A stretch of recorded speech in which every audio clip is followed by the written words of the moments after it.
अ, आज इस कार्यक्रम का हिस्सा बनने के लिए सभी को मैं शुक्रिया अदा करता हूँ।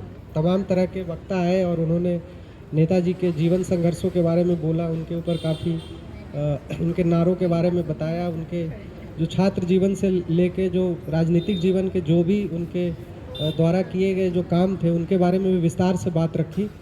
तो चूँकि मैं बिहार से आता हूँ और मुझे नेताजी के बारे में ज़्यादा जानकारी नहीं थी, तो मैंने पढ़ना शुरू किया। और चूँकि मैं अब समाजवादी छात्र सभा के लिए काम करता हूँ, तो मुझे पढ़ना और भी ज़्यादा ज़रूरी लगा। कई सारे लोगों से मैंने बात की, तो तमाम तरह की बातों को मैंने जब एक तरीके से एनालाइज़ किया, तो कई सारे नेताओं के बारे में मैंने ऑलरेडी पढ़ा था। लेकिन नेताजी में 2 चीज़ें मुझे जो बाकियों से काफ़ी अलग लगा, और शायद इसी वजह से उन्हें नेताजी भी बोला जाता है कि वो एक बहुत अच्छे संगठनकर्ता थे।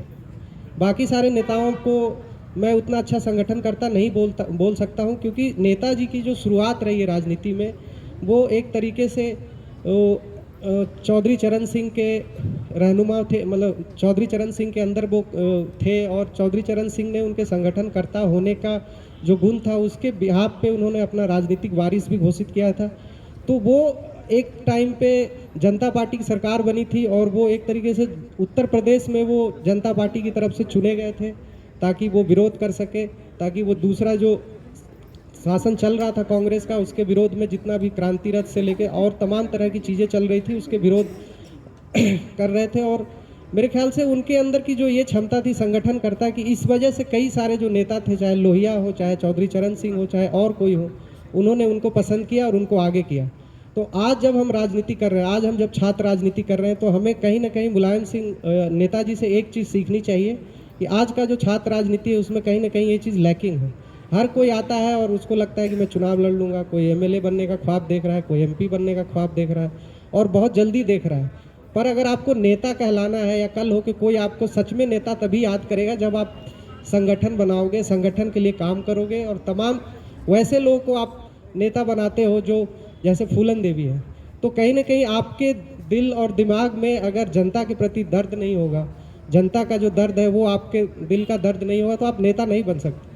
कई तरह के छात्र नेताओं को मैं देखता हूँ आजकल सिर्फ अपने बारे में सोचते हैं, संगठन के प्रति उनकी निष्ठा नहीं होती है।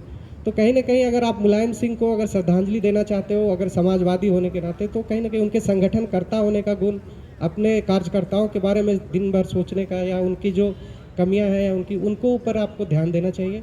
तो आने वाले समय में अगर मुझे लगता है कि नेताजी से अगर हम जैसे छात्र नेताओं को सीखने की ज़रूरत है, तो संगठनकर्ता वाला गुण सीखने की ज़रूरत है।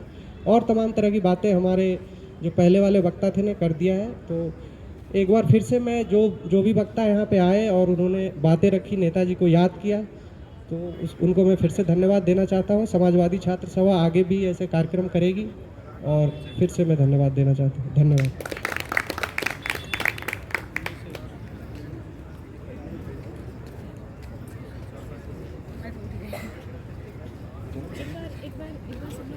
हाँ, वो तो खिंचवा लेंगे। ये फोन बंद कर दे।